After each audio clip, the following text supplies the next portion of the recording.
Hello, and a huge warm welcome back to English Made Easy. This is the channel where we help you learn English in the clearest, simplest, and most fun way possible. We believe that learning a language shouldn't feel like a boring school lesson. It should feel like an adventure. Exactly. And today, we have something really special for you. It's not a grammar lesson.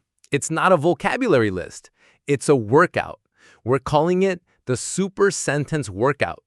It sounds intense, but trust me, it's the most powerful way to build your speaking muscles. Here's how it works. We're going to start with a tiny, easy sentence. It's our base. Then, at each level, we'll add a little more, like building with Legos. We'll add a piece here, a piece there, and before you know it, you'll have built a masterpiece. A beautiful, complex, and totally natural-sounding English sentence. This method is incredible because it trains the muscles of your mouth and your brain at the same time. You're not just learning words, you're learning how to connect them, how to build longer thoughts, and how to say them smoothly, just like a native speaker.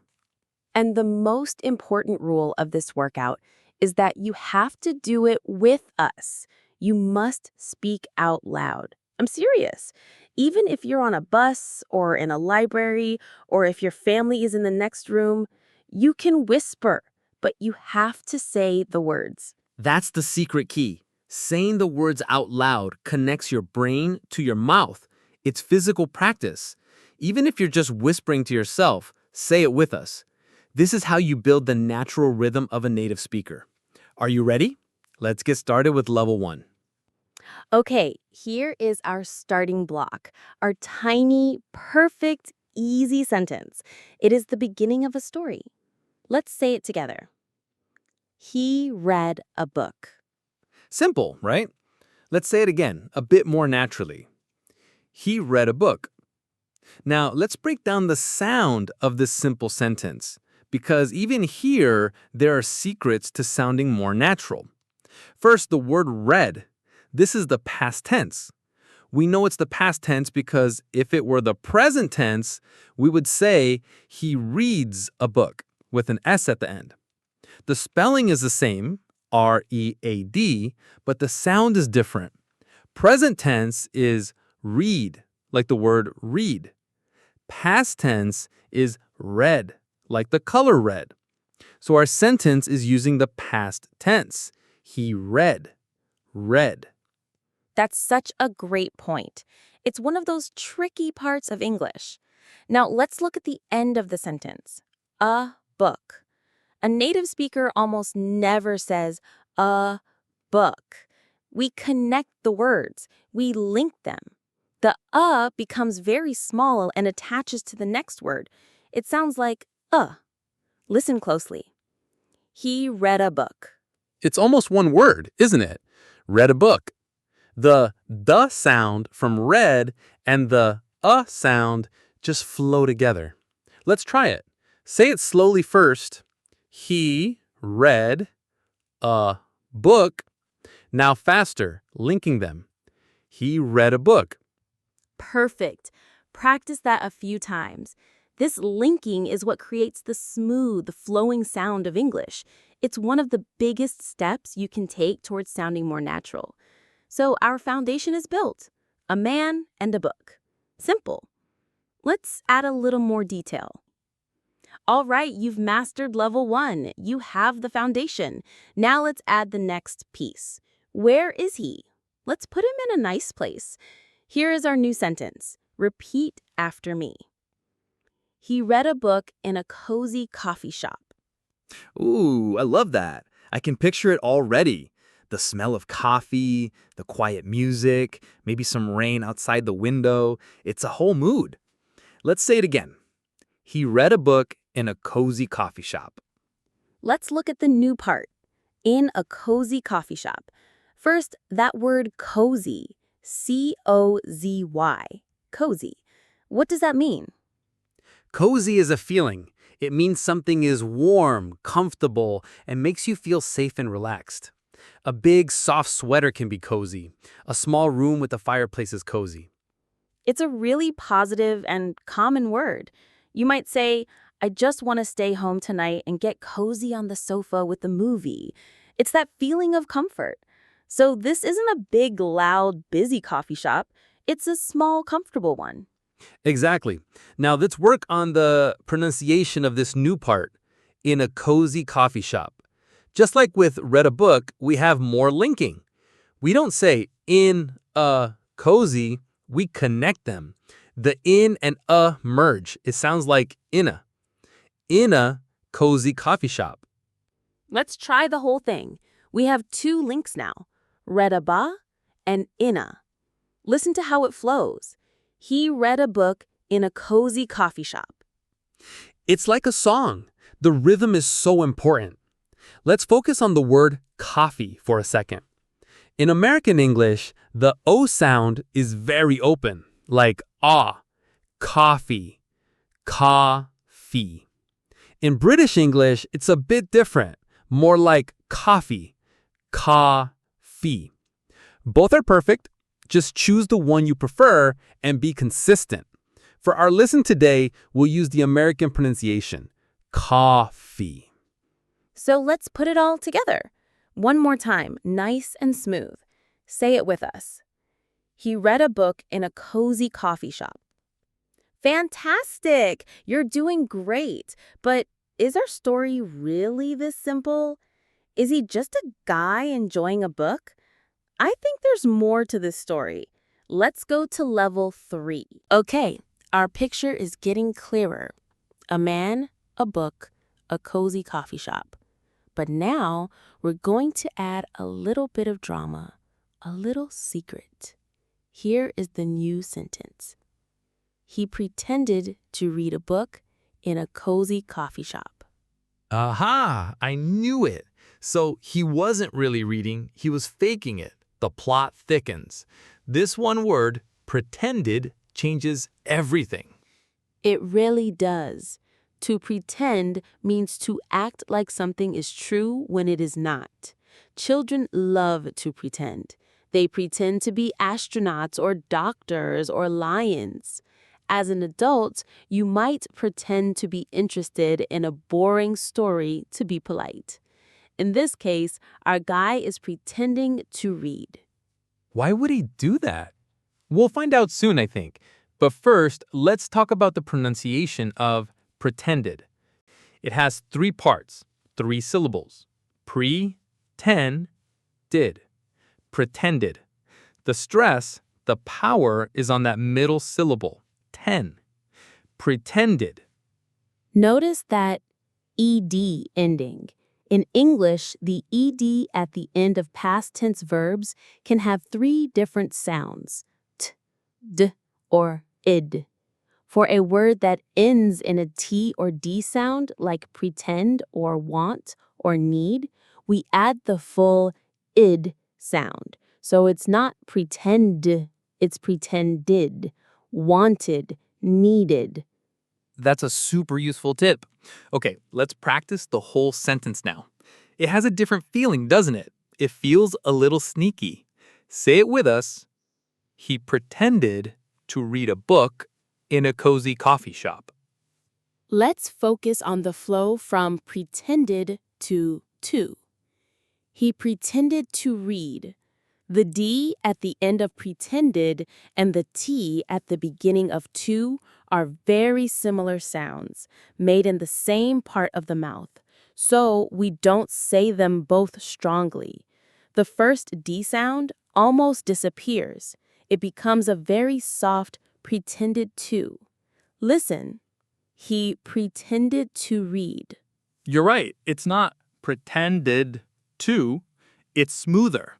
He pretended to read. This is a high-level skill, learning where to drop or soften sounds to make your speech flow. Let's practice the whole beautiful, mysterious sentence together again.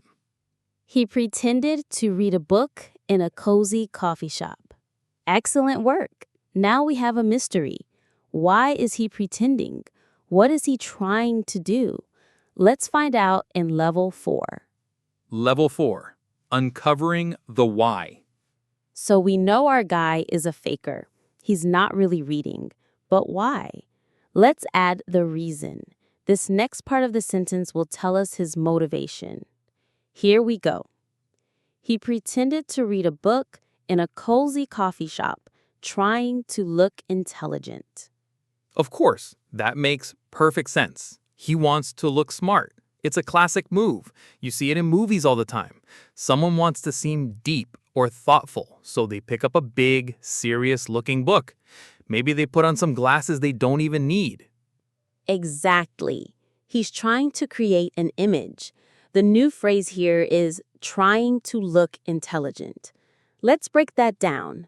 Intelligent is another word for smart, clever, or brainy, but it sounds a bit more formal and impressive. And trying to look is a great phrase. It means he's making an effort to appear a certain way.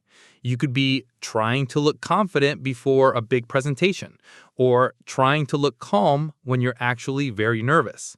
Here, he's trying to look intelligent. Let's focus on the pronunciation of that word. It's a big one. Intelligent. Intelligent. It has 4 syllables. Where is the stress? It's on the second syllable. Tell. Intelligent. Let's say it slowly. Intelligent. Now faster. Intelligent. Now for the flow of the new phrase. Trying to look intelligent. A very common thing native speakers do is reduce the to. We don't say trying to look. We often say trying to look. It's softer and faster. Trying to look intelligent. Sometimes it gets even more reduced in very casual speech to tryna. I'm trying to finish my work. For this exercise, let's stick to the clean but connected trying to look. It's clear and it still sounds very natural. Let's practice the whole sentence. It's getting longer now, so take a breath before you start. He pretended to read a book in a cozy coffee shop, trying to look intelligent. Notice that little pause I took before trying. That's where the comma is. When we speak, commas are like little moments to catch our breath and group ideas together. It makes the sentence much easier to understand. Let's try it again with the pause. He pretended to read a book in a cozy coffee shop, trying to look intelligent. This is starting to sound like a real complex thought. You're doing an amazing job. But it leaves us with another question. He's trying to look intelligent, but for who? Is he just doing it for himself? I don't think so. All right, this is where the story gets really interesting. We have the man, the place, the action, and the motive. Now we need the other character. Who is he doing this for? Let's add the final piece of this main clause. Get ready. He pretended to read a book in a cozy coffee shop, trying to look intelligent for the woman sitting opposite him. There it is. The love story begins. Or maybe a comedy. He's trying to impress a woman. It's a tale as old as time. So relatable. We've all done something a little silly to get someone's attention. I think so. The new part is for the woman sitting opposite him. Opposite just means across from. If you are sitting at a table with someone, they are sitting opposite you. Let's look at the sounds here. For the woman sitting opposite him. First, woman.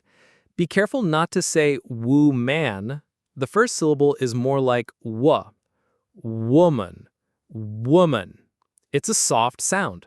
Now the phrase opposite him. When we say this naturally, we almost never pronounce the H in him. It disappears. That's right. This is called H dropping, and it happens all the time with words like him, her, have, and haves. So instead of opposite him, it connects and sounds like opposite him. Listen, sitting opposite him. It makes it so much smoother. Let's try that whole new part together. For the woman sitting opposite him. Wonderful. Now the whole sentence. This is our longest one yet. Remember to take that little breath at the comma. Let's go. He pretended to read a book in a cozy coffee shop, trying to look intelligent for the woman sitting opposite him. That is a beautiful sentence. It tells a complete, detailed story. You can see the whole scene in your mind. The guy sneaking a look over the top of his book, the woman maybe sipping her latte, completely unaware. Or is she? I don't know. This situation feels a little bit risky. His plan could go wrong very easily, which brings us to a fantastic new word in level 6. Okay, our hero, or maybe our fool, is trying to impress the woman. But he has a problem. He's not actually reading. He's faking it. This creates a feeling of tension. Let's add a phrase that describes this feeling.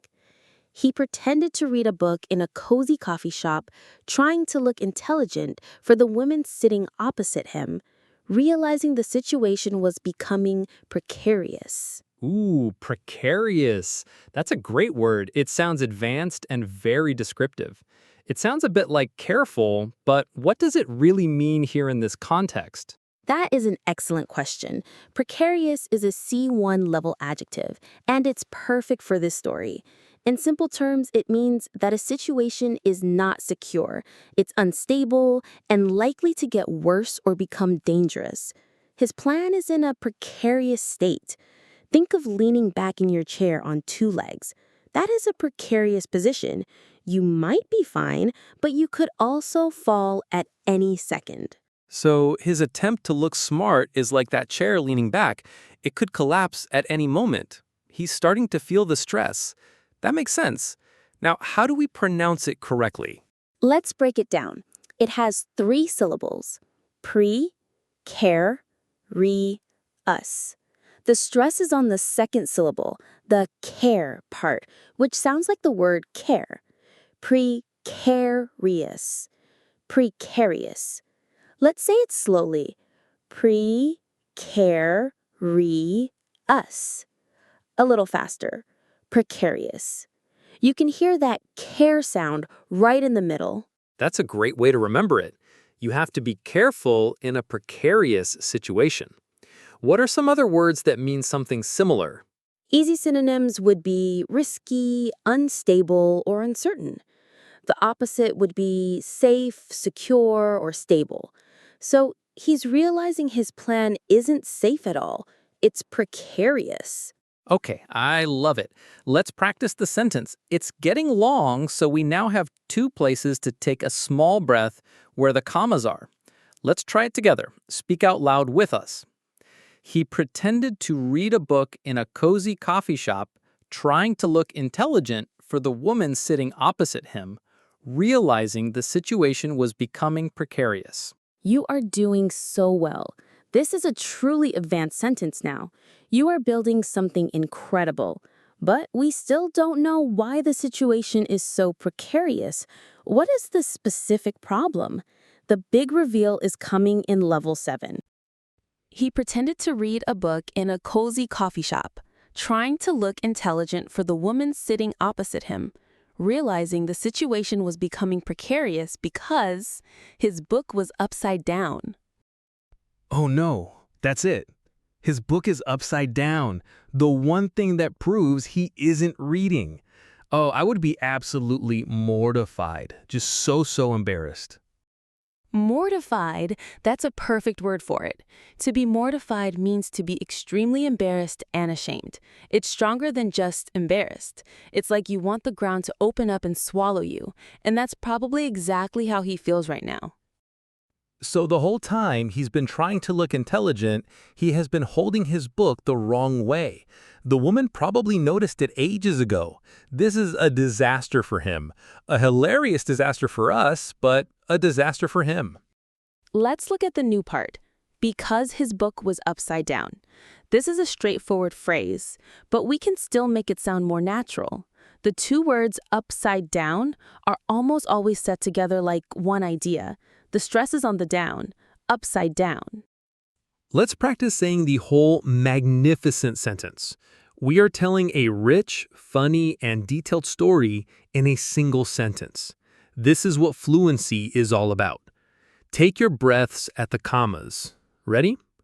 He pretended to read a book in a cozy coffee shop, trying to look intelligent for the woman sitting opposite him, realizing the situation was becoming precarious because his book was upside down.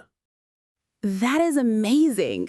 Say it again to yourself. Feel the story, see the scene, the cozy shop, the man sweating, the upside-down book. This is how you make language memorable. So what does he do now? He has two choices. He can just give up, close the book, and run out of the coffee shop, completely mortified. Or he can do something about it. He has to make a tough decision. Let's see what he does in level 8. Our hero is in a terrible spot. His secret is out, or at least he knows it could be.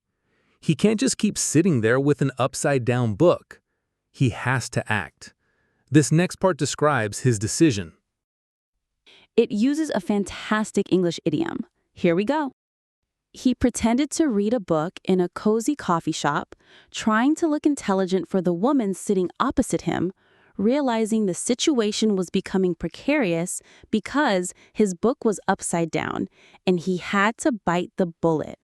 He had to bite the bullet. I love that idiom. It sounds so dramatic. What does it mean to bite the bullet? You're not actually biting a real bullet, are you? No, definitely not. To bite the bullet is an idiom that means to decide to do something difficult or unpleasant that you have been avoiding. You face the situation with courage, even though you are scared.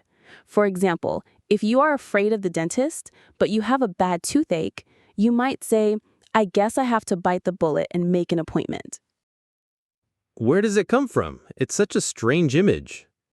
The story is that, in the past, before modern medicine, soldiers who were injured in battle would literally be given a lead bullet to bite on during surgery. It was to help them cope with the extreme pain. So the phrase now means to endure a painful or difficult situation. That makes so much sense.